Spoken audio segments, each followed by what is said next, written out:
The salvation of the rich. No one can serve two masters, because he will hate one and love the other, or he will become attached to one and despise the other. You cannot serve both God and Mammon at the same time. Luke 16 verse 13. Then a young man came to him and asked, "Good master, what must I do to acquire eternal life?" Jesus answered him, "Why do you call me good? Only God is good. If you want to enter that life, keep the commandments." "Which commandments?" he asked. Jesus said to him, "You shall not kill, you shall not commit adultery, you shall not steal, you shall not bear false witness. Honor your father and mother, and love your neighbor as yourself." The young man answered him, "I have kept all those commandments since my youth. What do I still lack?" Jesus said to him, "If you want to be perfect, go and sell all you have and give the money to the poor, and you will have a treasure in heaven. Then come and follow me." Upon hearing these words, the young man went away very sad because he had great wealth. And Jesus said to his disciples, "Verily I say to you, it is very difficult for a rich man to enter the kingdom of heaven. And I say this to you once more, it is easier for a camel to pass through the eye of a needle than for a rich man to enter the kingdom of heaven." Matt 19:16-24, Luke 18 verses 18 to 25, Mark 10 verses 17 to 25. Guard yourselves against avarice. Then from amidst the crowd, a man said to him, "Master, tell my brother to divide with me the inheritance that will befall us." But Jesus said to him, "Man, who made me to judge you or decide your allotment?" Jesus then said to them, "Be careful to guard yourselves against all avarice, for no matter how much abundance a man may have, his life does not depend on the riches he possesses." He then told them the following parable.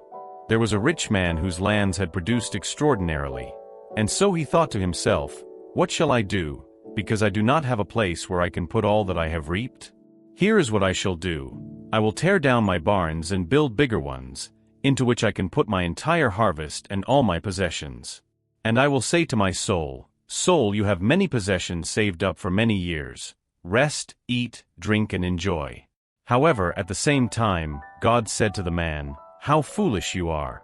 Your soul shall be taken this very night, and then who will possess what you have accumulated?" That is what happens to those who accumulate wealth for themselves, but who are not wealthy before God. Luke 12 verses 13 to 21. Jesus at Zacchaeus' house. Having entered Jericho, Jesus was walking through the city. And there was a man named Zacchaeus, who was the chief of the publicans and very wealthy, and who, wanting to see Jesus in order to get to know him, was not able to because of the crowd, for he was very short. Therefore he ran ahead and climbed a sycamore tree in order to see him, for he would have to pass by there. Having come to that spot, Jesus looked up, and seeing Zacchaeus said to him, "Zacchaeus, make haste and come down, for I must stay at your house today." Zacchaeus came down at once and welcomed him with joy. Seeing this, everyone murmured, saying, "He has gone to stay at the house of a sinner." Meanwhile, Zacchaeus stood before the Lord and said to him, "Lord, I shall give half of what I own to the poor, and if I have caused harm to anyone, I shall repay him fourfold." Jesus said to him, "This house has received salvation today, because this man too is a son of Abraham, for the Son of Man has come to seek and to save those who were lost." Luke 19 verses 1 to 10. Parable of the Bad Rich Man. There was once a rich man who dressed in purple and linen, and who treated himself magnificently every day. There was also a poor man named Lazarus, who lay at his gate completely covered with sores, and who hoped to mitigate his hunger with the crumbs that fell from the rich man's table. However, no one gave him any, and the dogs came to lick his sores. It so happened that the poor man died and was taken by the angels to the bosom of Abraham. The rich man also died and had hell as his grave. While he was in torment, he lifted his eyes on high and saw Abraham far off with Lazarus in his bosom. And he cried out, "Father Abraham, Have mercy on me and send me Lazarus, so that he might wet the tip of his finger in water to bring a little refreshment to my tongue, for I am suffering awful torment in these flames. But Abraham answered him, My son, remember that you already received your riches during your lifetime, and that Lazarus had nothing but ills. That is why he is now being consoled, whereas you are in torment. Moreover, there will forever be a large abyss between you and us, such that those who would like to go from here to there cannot, just as one cannot come here from where you are. The rich man said to him, Then I beg you, Father Abraham, to send him to my father's house, where I have 5 brothers, in order to attest to them about these things, for fear that they too might come to this place of torment.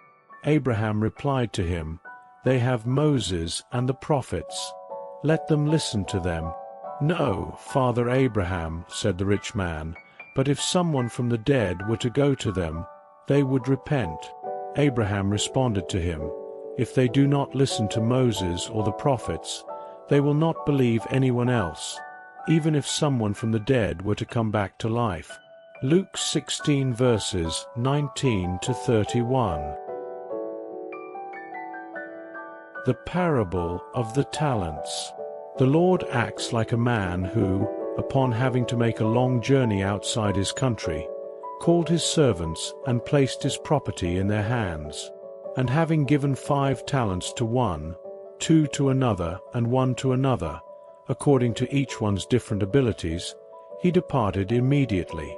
Then the one who had received the 5 talents went out, did business with the money, and gained 5 more. The one who had received 2 gained 2 more the same way. But the one who had received only 1 talent dug a hole in the ground, and hid his lord's money in it. Some time later, the servant's master returned, and called them to give an accounting. The one who had received 5 talents came, and presented him with 5 more, saying, Master, you placed 5 talents in my hands. Here are 5 more that I have gained. His master responded to him, You good and faithful servant, since you have been faithful in a small matter, I will entrust you with many others. Share in the joy of your master. The one who had received 2 talents soon presented himself, saying, Master, you placed 2 talents in my hands. Here are 2 more that I have gained. His master responded to him, You good and faithful servant, since you have been faithful in a small matter, I will entrust you with many others. Enter into the joy of your master. Next, the one who had received only 1 talent came and said to him, Master, I knew that you are a hard man, who reaps where you have not sown and gathers where you have not scattered. Thus, since I was afraid of you, I hid your talent in the ground. Here it is. I am returning what is yours. The master, however, answered him, You wicked and lazy servant, you knew that I reap where I have not sown and gather where I have not scattered. Thus you should have at least put my money in the hands of the bankers, so that, upon my return, I could have withdrawn with interest what was mine. Therefore let his 1 talent be taken from him, and be given to the one who has 10. For to those who already have more will be given, and they shall have in abundance. But for him who has nothing, even what he seems to have will be taken from him. Let that useless servant be cast into outer darkness, where there will be weeping and gnashing of teeth. Matt 25:14-30. The providential usefulness of riches. The trials of riches and poverty. If wealth were an insuperable obstacle to the salvation of those who possess it, as might be inferred from certain words of Jesus interpreted literally and not according to their spirit, then God, who grants riches, would have put in the hands of some an instrument of irrevocable perdition, a thought that is repugnant to reason. Undoubtedly, wealth is a very slippery trial, more dangerous than poverty because of its allure, the temptations it creates and the fascination it exerts. It is the supreme arouser of pride, selfishness and lust. It is the strongest tie that keeps humans bound to the earth and diverts their thoughts from heaven. It produces such giddiness that often we see that those who go from poverty to wealth soon forget their former condition, those who shared with them in it and those who helped them in it, and they become insensitive, selfish and vain. However, even though wealth does make the journey difficult, it does not follow that it makes it impossible or that it cannot become a means of salvation in the hands of those who know how to use it, just as certain poisons can restore health if used purposefully and carefully. When Jesus told the young man who had asked him about the means of inheriting eternal life, "Get rid of all you have and follow me," he did not intend to establish an absolute principle that everyone must sell what they possess and that salvation can be obtained only at such a price. Rather, he meant to show that the attachment to earthly riches is an obstacle to salvation. In fact, the young man believed he was in accord with the law because he had observed certain commandments, and yet he recoiled from the notion of abandoning his wealth. His desire for eternal life did not go as far as making such a sacrifice. What Jesus proposed to him was a decisive test meant to uncover what was at the core of his thinking. From the world's point of view, he could undoubtedly have been a perfectly honest man who did not harm anyone, did not slander his neighbor, was neither vain nor proud, and who honored his mother and father. However, he did not practice true charity, because his virtue did not extend as far as self-sacrifice. That is what Jesus wanted to demonstrate. It was an application of the principle, "Without charity there is no salvation." If these words were taken literally, the consequence would be the abolition of wealth as detrimental to future happiness and as the source of a multitude of ills on earth. Furthermore, it would be the condemnation of the labor that could procure it. This would be an absurd consequence that would take humankind back to its primitive period and would in and of itself contradict the law of progress, which is a law of God. If riches are the source of many ills, if they arouse so many bad passions, if they provoke so many crimes, riches per se are not to blame, but the human beings who abuse them, as they abuse all of God's gifts. By this abuse, they render pernicious what would otherwise be very useful to them. This is the result of the inferior state of the terrestrial world. If wealth could produce only evil, God would not have put it on the earth. It is up to humans to make it produce the good. If it is not a direct element for moral progress, it is undeniably a powerful element for intellectual progress. The truth of the matter is that humans have the mission of laboring for the material improvement of the planet. They must reclaim it, cleanse it, and make it suitable to someday receive the entire population that its range can bear. In order to feed this ever-increasing population, production must be increased. If one country's production is insufficient, it will have to be sought elsewhere. For this very reason, relations between nations become a necessity. In order to facilitate such relations, it is necessary to destroy the physical barriers that separate nations and to render communication more rapid. For such endeavors, which are the work of centuries, humans have had to extract materials from the bowels of the earth. They have sought in science the means to execute their endeavors more safely and rapidly. However, to accomplish them, resources are needed. Necessity made humans create wealth, as riches enabled them to discover science. The very activity required by these endeavors has increased and developed their intelligence, and this intelligence, which they have concentrated primarily on satisfying their material needs, will help them later on to understand the great moral truths. Since wealth is the primary means of executing these tasks, without it there would be no more great endeavors, no more activity, no stimulus, and no research. It is with good reason, therefore, that wealth is considered an element of progress. The inequality of riches. The inequality of riches is one of those problems one tries in vain to resolve if one considers only the present life. The first question that presents itself is, why are all humans not equally wealthy? They are not equally wealthy for one very simple reason. They are not equally intelligent, active and industrious enough to acquire wealth, or moderate and foresightful enough to preserve it.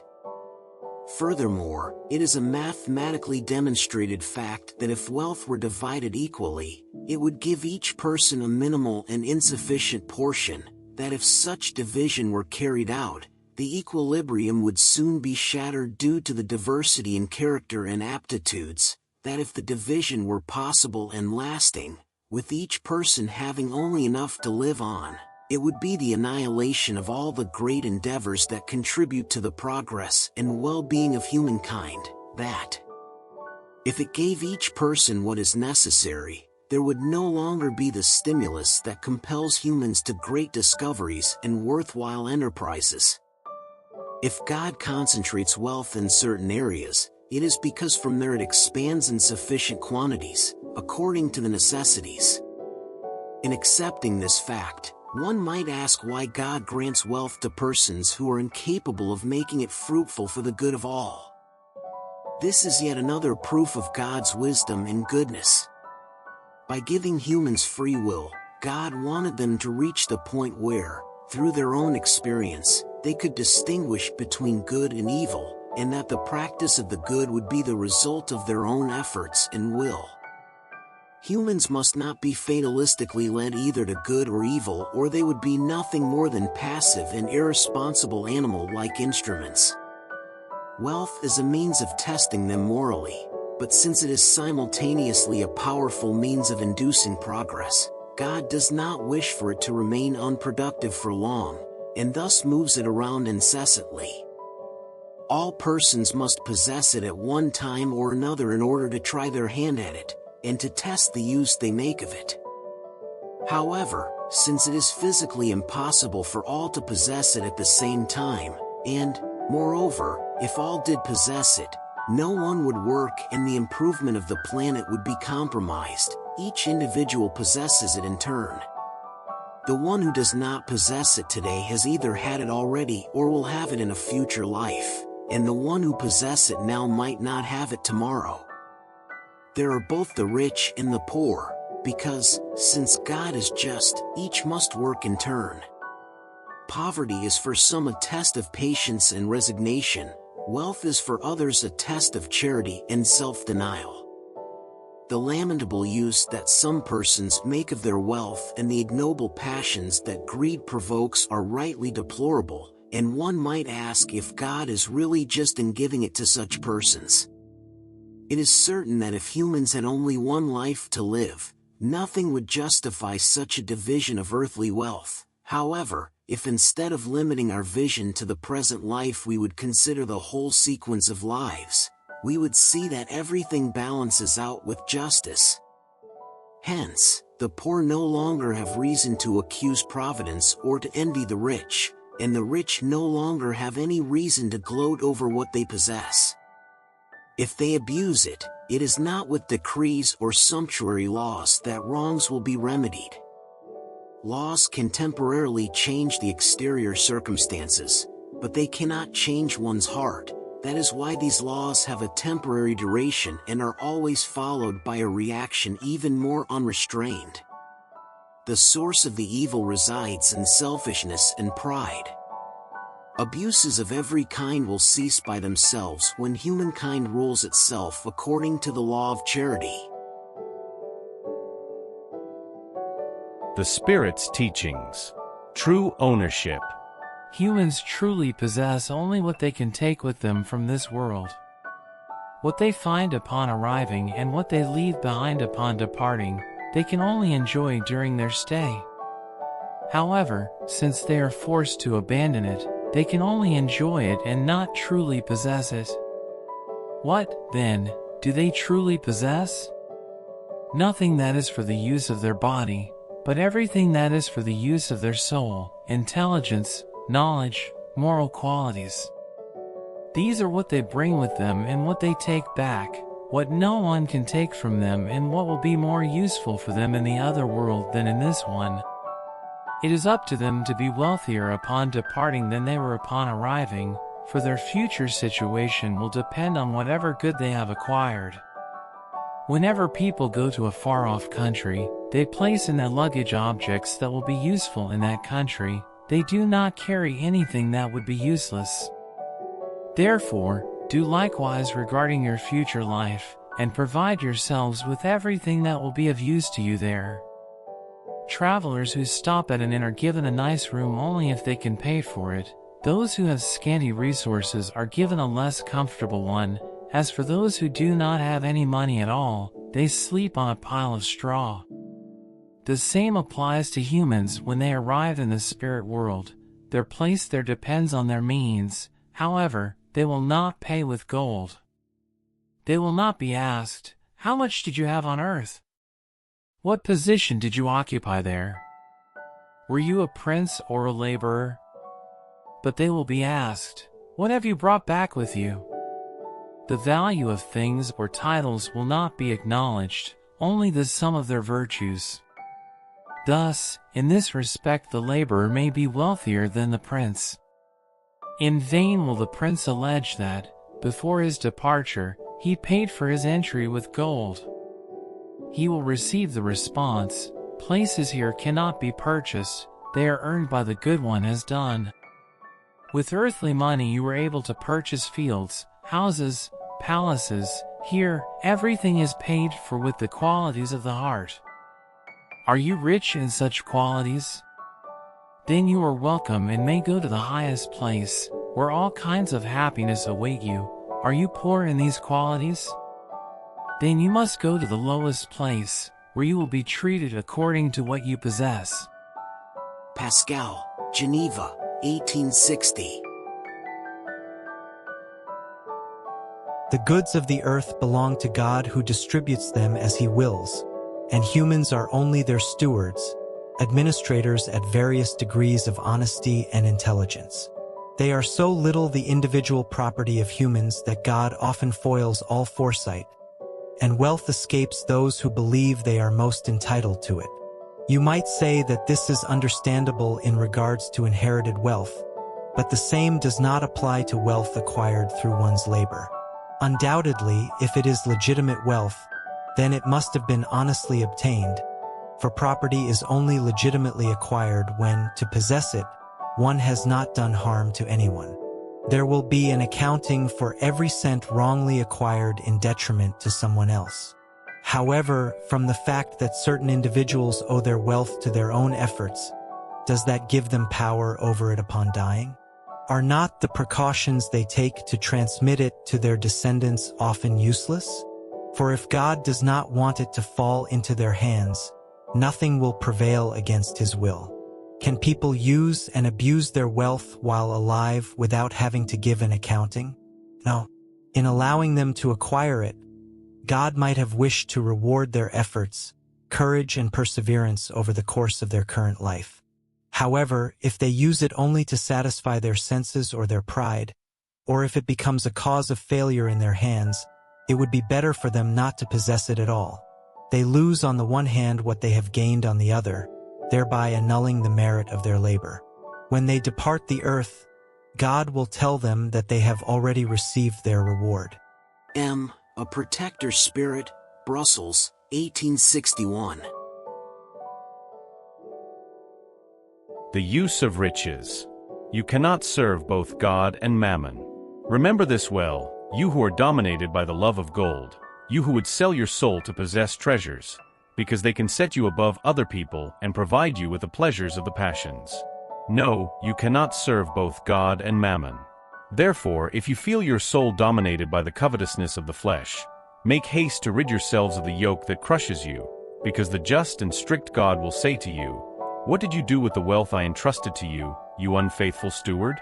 You used such a powerful driving force exclusively for your own satisfaction. What then is the best use of wealth? Seek in the words, 'Love one another,' the solution to this problem.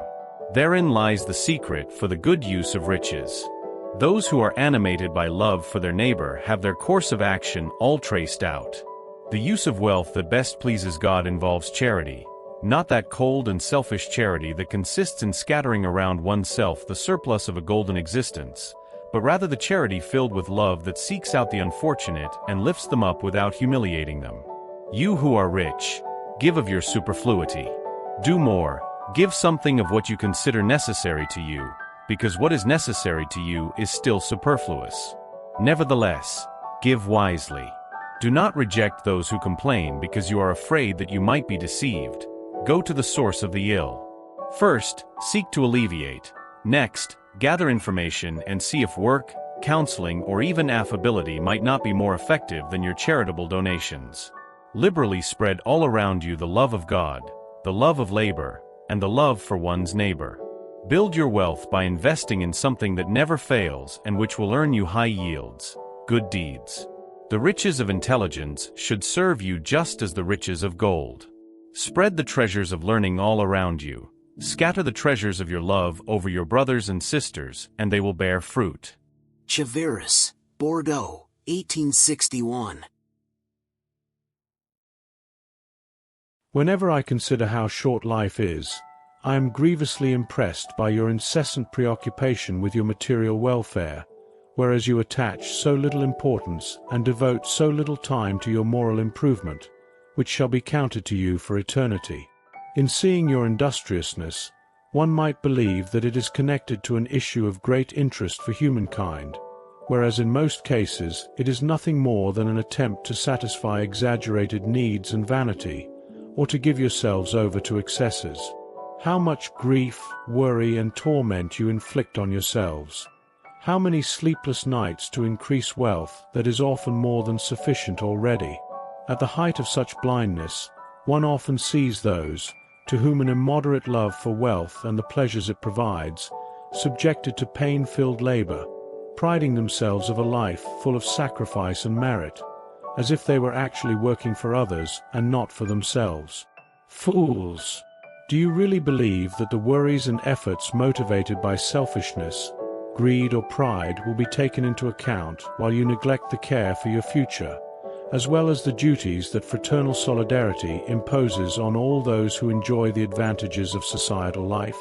You have been thinking only of your own bodies, whose well-being and pleasures have been the sole object of your selfish solicitude. For your body, which dies, you have neglected your spirit, which will live forever. That master so cherished and cared for has become your tyrant. It commands your spirit, which has become its slave. Is that the purpose of the existence that God has given you? A Protector Spirit, Krakow, 1861. Since humans are the trustees and administrators of the wealth that God places in their hands, a strict accounting will be demanded of them regarding the use they have made of it in virtue of their free will. A bad use consists in using it solely for their personal satisfaction. A good use, on the other hand, consists in all the times that it results in some good for someone else. The merit is in proportion to the sacrifice one imposes on oneself. Beneficence is only one way of employing wealth. It relieves misery, appeases hunger, saves from the cold, and provides shelter to those who lack it. However, an equally pressing and meritorious obligation consists in preventing misery from occurring in the first place. It is there, principally, where the mission of the great fortunes lies, a mission to assist in all sorts of projects which such fortunes can help to execute. And even if such projects were to provide a legitimate profit, good would come of it nonetheless, because labor develops the mind and exalts the dignity of people, who are always proud to be able to say that they have earned the bread they eat, whereas the receiving of alms humiliates and degrades them. Wealth concentrated in only one hand should be like a fount of living water that spreads fertility and well-being all around it. O you wealthy who employ your riches according to the designs of the Lord, your heart will be the first to quench its thirst at that beneficent fount. In this very lifetime you will enjoy the ineffable delights of the soul instead of the material delights of selfishness. which leave a void in the heart. Your name will be blessed on the earth, and when you depart it, the sovereign Lord will say to you as in the parable of the talents, O good and faithful servant, enter into the joy of your master. In this parable, isn't the servant who buried in the ground the money that had been entrusted to him the image of the greedy, in whose hands wealth remains unproductive?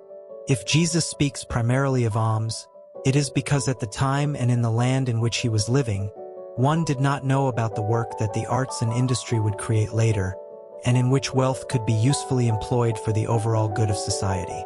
To all those who can give little or much I will say, give alms when necessary, but as much as possible, convert them into wages so that those who receive them will not feel ashamed. Fenelon, Alger, 1860. Detachment from earthly possessions. Brothers and sisters, my friends, I have come to bring my small contribution in order to help you advance fearlessly on the path of improvement onto which you have entered. We are indebted to one another. It is only through sincere and fraternal unity between spirits and incarnates that regeneration is possible. Your love for earthly possessions is one of the biggest obstacles to your moral and spiritual advancement. Through this attachment to possessions you shatter your affective faculties, carrying them over to material things. Be honest with yourself. Does wealth provide unmixed happiness? Even when your coffers are full, isn't there a certain emptiness in your heart? At the bottom of that basket of flowers, isn't there always a hidden serpent? I understand the justifiable satisfaction felt by a person who, through diligent and honorable labor, has gained a fortune. However, from this satisfaction, very natural and approved by God, to an attachment that absorbs all other sentiments and paralyzes the impulses of the heart, there is a great distance. The same great distance that separates sordid miserliness and exaggerated wastefulness. Two vices between which God has placed charity, that holy and sound virtue that teaches the rich to give without ostentation, so that the poor may receive without feeling debased. Whether your fortune has come from your family or whether you have earned it from your labor, there is one thing that you must never forget. Everything comes from God and returns to God. Nothing on earth belongs to you, not even your poor body. Death will strip you of it, just as it will all other material possessions. You are trustees, not proprietors. Do not delude yourselves. God has loaned them to you and you will have to return them, and God loans them on the condition that the surplus, at least, should go to those who lack what is necessary. One of your friends lends you a certain sum. However dishonest you might be, you will scrupulously pay off the loan and will be grateful to him. Well then, that is the position of all who are wealthy. God is the heavenly friend who has loaned them their riches. He asks nothing for himself except love and acknowledgement, but he demands that the wealthy in turn give to the poor, who, like the rich, are just as much his children. The possessions that God has entrusted to you arouse ardent and frantic greed in your hearts.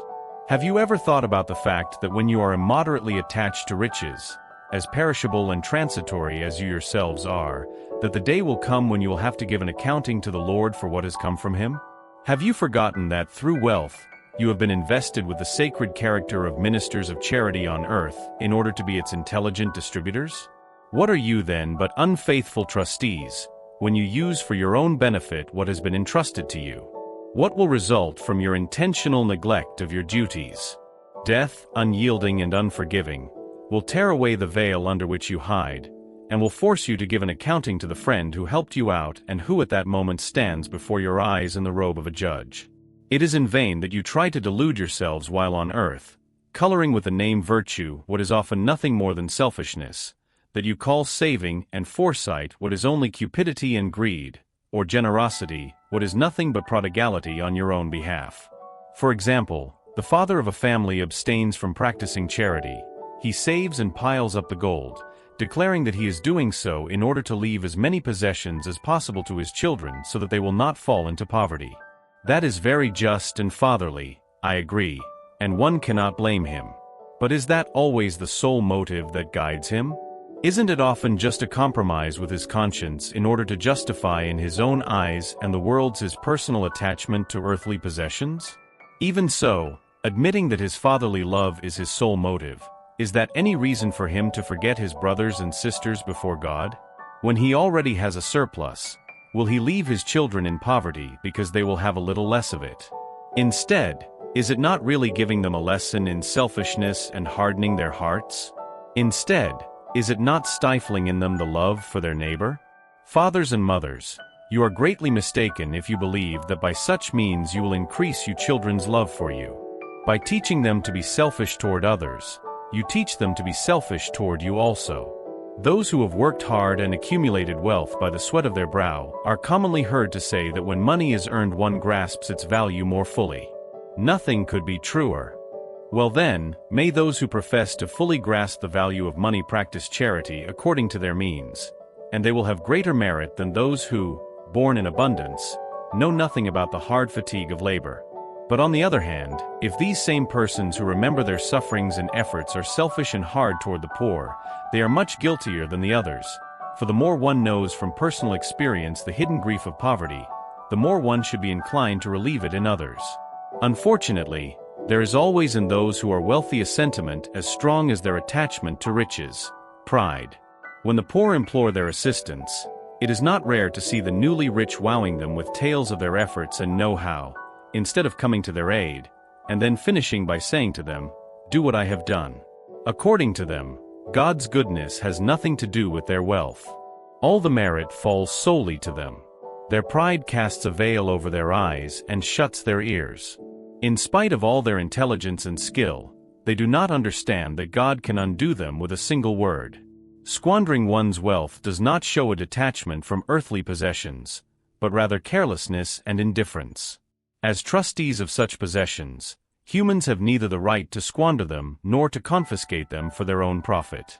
Prodigality is not generosity, but is often a form of selfishness. Those who scatter their gold by the handfuls in order to satisfy a fantasy will not give 1 cent to lend a helping hand. Detachment from earthly possessions consists in appreciating wealth for its true worth, in knowing how to use it for others and not only for oneself, in not sacrificing one's interests in the future life on its behalf, and in losing it without complaining if it pleases God to take it away. If due to unforeseen misfortune you become another job, say as he did, "Lord, you have given and you have taken away. May your will be done." That is true detachment. First, be submissive. Have faith in the one who, having given and taken it away, can once again restore it to you. Courageously resist the discouragement and desperation that paralyze your strength. Never forget that whenever God causes you to suffer a blow, he always places consolation alongside the hardest trial. But remember, above all, that there are possessions infinitely more valuable than earthly ones, and this thought will help you detach from the latter. The less value one attributes to a thing, the less sensitive one becomes to its loss. People who become attached to earthly possessions are like children who cannot see but the present moment. Those who do not become attached are like adults who see the things that are most important by understanding these prophetic words of the Savior. "My kingdom is not of this world." The Lord orders none to get rid of what they possess and be reduced to voluntary beggary, because then they would become a burden on society. Proceeding in such a manner would be to misunderstand attachment from earthly possessions. It would be selfishness of another type, because it would imply exempting oneself from the responsibility that wealth weighs on those who possess it. God grants wealth to those who seem capable of administering it for the benefit of all. Thus, the rich have a mission, which they can render beautiful and advantageous for themselves. To reject wealth when God has given it to you is to renounce the benefits of the good one can do by administering it wisely. To know how to do without it when one does not have it, to know how to put it to good use when one does, and to know how to sacrifice when it is necessary, is to act in accord with the Lord's designs. May those who receive what one calls in the world a good fortune say to themselves, "My God, you have sent me a new responsibility. Give me the strength to carry it out according to your holy will." My friends, this is what I wanted to teach you regarding detachment from earthly possessions. I will summarize it by saying, know how to be content with little. If you are poor, do not envy the rich, because wealth is not necessary for happiness. If you are rich, do not forget that your possessions have been entrusted to you, and that you must justify their use as if you were giving an accounting of expenditures. Do not be an unfaithful trustee by utilizing your possessions to satisfy your pride and sensuality. Do not think that you have the right to dispose for your sole use what is nothing but a loan, and not a gift. If you do not know how to repay it, you no longer have the right to ask for it. And remember that those who give to the poor are settling a debt they have contracted with God. Lacordaire, Constantine, 1863. The transmission of wealth. Does the principle according to which humans are only trustees of the wealth that God has allowed them to enjoy during their lives take away their right to transfer it to their descendants? After their death, people can rightly transfer what they have enjoyed during their lives, because the effect of such right is always dependent on the will of God, who can prevent their descendants from enjoying it whenever he wants. That is why we see apparently solidly established fortunes crumble. The will of persons to keep their wealth in the hands of their descendants is therefore powerless, although this fact does not take away their right to transfer the loan they have received, since God will take it from their descendants when he deems it appropriate. St. Louis, Paris, 1860.